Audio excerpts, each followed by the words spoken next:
Did she really think she'd be giving like feminist speeches with a baby on her hip? How did she think that was even going to play out? She wants us to think that she has been impeded from the life she wanted because of the cruelty of the royal family, but also just of the general populace that just won't give her a flipping break and get off her back. That the general population has made it so unsafe for her to be a mother in the open that she hasn't been able to experience motherhood the way she wanted. There's been some news about her of late.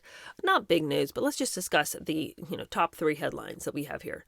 Meghan continues to do her podcast, and I continue to ignore that she's doing it because boring. But she did say in her most recent podcast something that we all knew, but again, gratifying to see that she's finally admitting it, that having Archie and Lilibet was not what she pictured. She talks about how she had planned on using her kids as props, and it just didn't work out that way.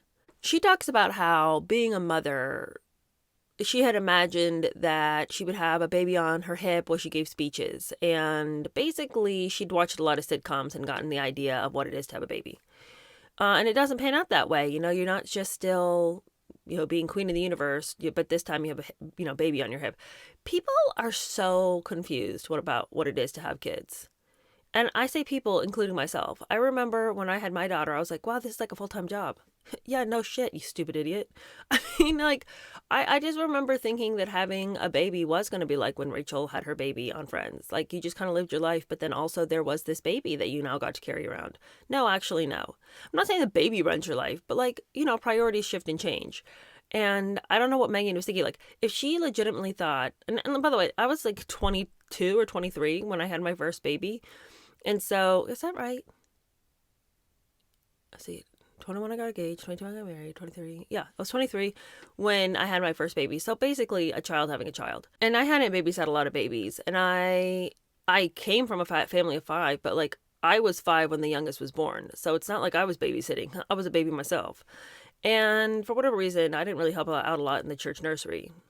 I just wasn't really actually a nursery where I went to church. So it's not like there was just nothing for me to have understood what it was really to have a baby. So when I had a baby, I just remember being like, oh, wow, it's like round the clock. Okay, it's a lot. But I was 23 and none of my friends had babies and et cetera, et cetera. But Meghan was in her late 30s when she started having kids. She certainly knew the drill, certainly by now. Did she really think she'd be giving feminist speeches with a baby on her hip? How did she think that was even going to play out? And there's this whole tinge, this whole feeling that basically it's the world that didn't allow her to have the motherhood she wanted. Because, now her kids have to live under wraps. You basically have to put a veil over these kids' faces before they walk out the door. What we're supposed to get from this, although we don't, but she wants us to think that she has been impeded from the life she wanted because of the cruelty of the royal family, but also just of the general populace that just won't give her a flipping break and get off her back. That the general population has made it so unsafe for her to be a mother in the open that she hasn't been able to experience motherhood the way she wanted. And I'm like, you could have had any reality of motherhood that you wanted because you have so many nannies. So this overwhelmed, there was conversations also of just motherhood's overwhelming, blah, blah, blah. How though? You have all the help you could want. You never really have to see these kids. You put the little 3-year-old in school for half a day, so you don't even have her around for the first half of the day. And then, as you say, every time I turn around, she comes home and goes to bed, so then she's asleep. The only time you really have to see her is when she wakes up in the afternoon, and then you can just get the nanny to get her then. Do you know what I'm saying to you? There's just a zero reason for her to act like she's overwhelmed. Overwhelmed what? Trying to keep a nanny? Okay, maybe. I can't imagine that the help stays around too long over at your house. But this idea that, I had just these visions and fantasies about motherhood and just sort of including my kids in my work, and I can't do that anymore. Well, you could, but you're the one that decides to act like their life is in danger. Your decision to live in fear is your decision to live in fear. That's not our problem that you and Harry have this exaggerated idea of how much people want to kill you.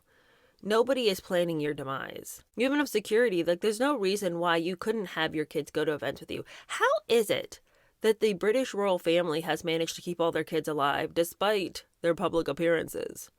You know what I'm saying? How does she think that all those kids are sitting out on the balcony time and time again and somehow they're still alive? Are they not ever encouraged by the fact that William and his wife are not having to hide their kids and their kids are still alive? I would look at that as a data point as to why I could be comforted and allowing my children to go out and see the light of day instead of living like a couple of vampires. I would be like, you know what?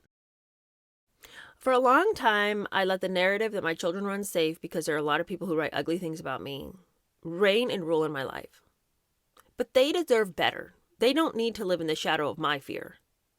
And William and Catherine are bringing their children out, not even just out to the street, but to a balcony where anyone can take a shot at them. Yeah, I know there's snipers on the roofs and stuff, but the reality is it's dangerous for those kids if you want to look at the world that way.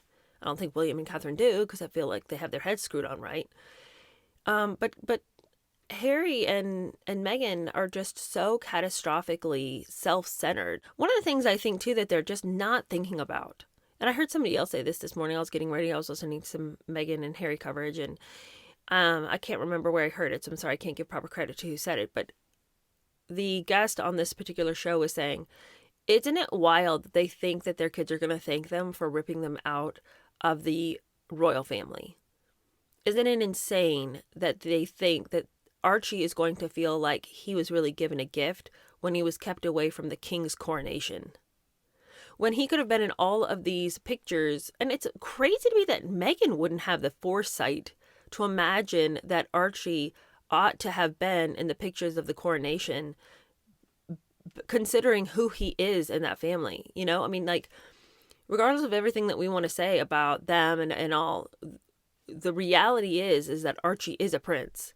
Wouldn't Meghan have wanted that for him? Nobody was taken advantage of. No one was attacked, assaulted. Like, there's zero reason for her to act as cold as she does to King Charles and even to William. If there had been some kind of revelation that had been made to her in which this royal family was really into some stuff, like, you better keep your kids away from these, like, horrible people, that'd be one thing, but we know that's not true. But the way she acts is though something like that, something on that devious level had been revealed to her, and she's got to keep her kids away from these monsters. That's not the case. But this overwhelming selfishness of her needing to continue to be a victim of these people is keeping her son from a family and from experiences and, quite frankly, from a life that would have been incredible. And Harry wants to act like, well, I've lived that life and I know it's not that great. It's terrible. It's the worst thing you've ever experienced. If that's really how you feel, okay, then don't let him go to the day-to-day. But, like, at least let him be part of some of these highlight moments, not just of your family, but of world history. Like, allow him to play a part in that. And then when he's older, like, maybe he can make a choice as to whether he wants to be part of the family or not. But don't cut off ties. Don't cut off his ability to make a decision for himself just because you want to be in your wound. That's all I have to say about her. Oh, actually, no, it's not. Darn, I really went off on a tangent. This past week, they had their 7-year anniversary, and she just wants to act like it's her 70th year anniversary. Have you ever seen anybody make such a big deal about, like, just being married for 7 years? That's, like, such a drop in the bucket. It truly is such a drop in the bucket. Like, when I think back to when I was married for 7 years, I mean, I felt like I had just gotten married. I felt just as dim-witted and stupid and foolish, and as though I didn't know the person I was married to then. I mean, there's just so much still left to know about the person that you're married to. 7 years is just like, okay. I mean, we still have a long road to hoe, y'all. It's not time to act like we've really gone the distance, is all I'm trying to say to you.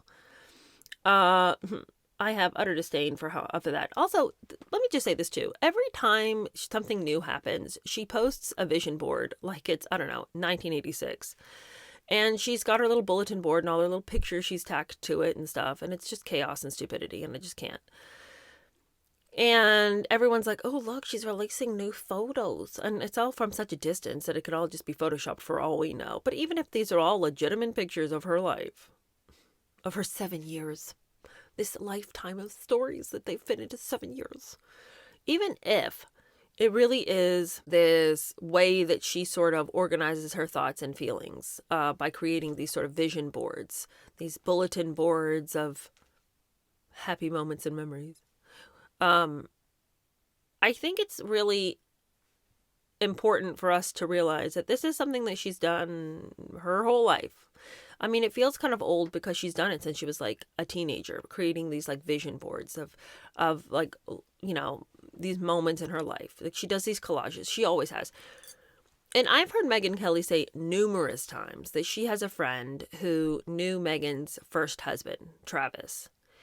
And that Travis says that she had one of these vision boards with Harry way back in the day. back when she says she didn't even know who he was. Like, wait, so like Princess Diana had like some boys?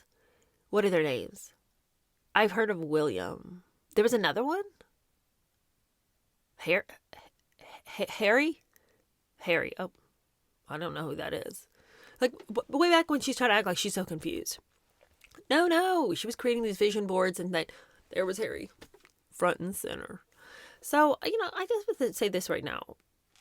I would like to see some of those original vision boards, but she posts these things and, I don't have anything to say about the pictures. They were all too small to see. It's just like a lot of her like trying to like write a fairy tale. She is like Martha Stewart in the sense that she's constantly trying to create a different narrative than we all saw lived out. Martha Stewart read these cookbooks with all these backstories that everyone's like, that didn't happen. What are you talking about? And she would insist that it was so. And that's who Meghan is too. She is like in the moment rewriting what's happening to her from a day-to-day perspective. She's like in the moment rewriting what's happening to her. Like these vision boards of everything being so happy, so rosy, so good. All of the podcasts you have, they're so saccharine and syrupy sweet and just like, but at the end of the day, it's all love. No, it isn't. You don't even know who your family is. They don't know you. You're estranged from your husband's family. You're estranged from your friends, your family. The only person who, ever seems to roll into your front door is your mom, and she's a grump. I mean, like, what are you talking about? Everything's so good. Everything's terrible. But she is like, Instagram and social media was made for the Meghan Markles of the world who can't bear reality and so create this fake reality online for public consumption. When it's like, why don't you just make your life better instead of pretending on this other plane of reality that you've got this, great show going on and your life is great and everything's fabulous and you've never been happier a day in your life. Meanwhile, your sad sack husband hasn't had a job in years. I mean, how could you possibly be happy when your husband is such a wandering soul? Wouldn't that bother you? If it's such a love story of the millennium, wouldn't it bother you that your husband is just untethered? I don't feel like I could be happy if my husband was just struggling in his work. And there have been seasons like that in our life where my husband hasn't loved what he did. We're coming out of one of those seasons. And it weighs on me knowing he's so unhappy. I don't feel like I would call it the happiest time of my life when I know that he doesn't feel fulfilled in what he does. Anyway, the other thing that came out about Meghan, I'm sorry, I have just talked about Meghan. I really want to talk about other things today, but my last thing to say, there's a couple of new books that have come out about Meghan. There's one called New Royals that discusses Meghan, and then there's another one that I think we're going to read on our channel called Yes Ma'am, The Secret Life of Royal Servants. I've got it pre-ordered, but it's not coming till the end of June. Anyway,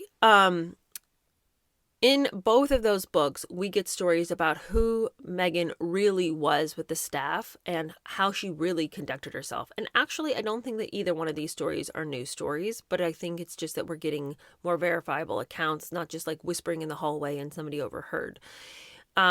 In the book that's entitled New Royals, there's a whole story, and everyone's talking about this, in which Meghan, who claimed she was a vegan, went to the palace to have a menu tasting about the food that would be served at her wedding and flew into a freaking rage because she said that she could taste eggs in this food, that her palate was so refined that she could detect that eggs had been used. And she just ripped into the people who had served her this food, castigating them to such an extent that Queen Elizabeth had to tell her, in this house and in this family, we do not talk to staff in that way. And of course we know that now Meghan is not a vegan in any context. Every time we turn around, she's talking about bacon. She said that she would eat burgers and fries with him and fish and chips till the end of time, and posts pictures of them with these just gigantic burgers in front of them. And, now she wants to play the part of the girl who can eat anything she wants but still stays stick thin. She just loves good food and she never thinks about calories. And the idea of being vegan is just, it's not really like the thing that it was 15 years ago. Like, no one's impressed by being a vegan anymore. Everyone's just like, could you just eat some food and quit talking about your diet? And so, it's not cool. Now it's cool to I just eat really good whole foods, if I can grow it out of the ground or if I can kill it, it's good to eat. And I just right now I'm not into packaged foods. I mean, for you I am, because would you guys like some shortbread cookies out of a package? But personally for myself. So now the whole vegan thing is over. But it's appalling that she would have gone to such lengths to humiliate somebody for not delivering to her the food that she wanted if she didn't even really feel like it was that big of a deal. She couldn't have the way she dropped it so quickly because, in 2018, she was talking about how she was eating chicken tacos with Michelle Obama. So, I mean, it's been a long time, but not long after the wedding, that she was eating meat again. Well, when did she decide that she was going to eat meat again? When did she decide that this conviction about veganism no longer ruled and reigned in her soul to such an extent that she would berate someone for not meeting her demands about her menu? Also, by the way, the menu was vegan. So she was just screaming at somebody for no reason because she suspected that there might be something in the food that, she was against. But how could you go from screaming at somebody because they violated these tenets of your diet to being like, so then I was sitting with Michelle Obama eating chicken tacos, just as pregnant as could be, and just talking about how we could, change the world. How could you go from screaming at people and this being like a known story, because it's not new, it's a news story, but how could you go from screaming at people to chowing down on the chicken tacos? And we never find out but what happened? Like, how did you change your stance on that? Like, that's something that people want to know. And I'm so tired of her. Like, she goes like from one extreme to the other and never thinks that she should maybe explain her stance on that. No, we never get any of it. I don't know why I would expect that Meghan would ever give us any kind of real answers, but it just goes back to the fact that I don't like to be insulted. And to me, I find it incredibly insulting for you to tell me one thing so strenuously and act like this ideology is like one of the tent poles of your life. Then tear down that tent pole and be like, well, what's y'all's problem? I can eat and do what I want. Like, she doesn't ever even addresses it. And no one ever even asks her, tell us about this journey. Because, people who are like vegan, it's not just like a dietary issue a lot of times. It's almost like a spiritual practice. Not always, but and even if you didn't start it out as a spiritual practice, it becomes like one. It's almost like a religion because you have to think about it so much. And I just would like to know, like, how did you go from one extreme to the other? What happened there?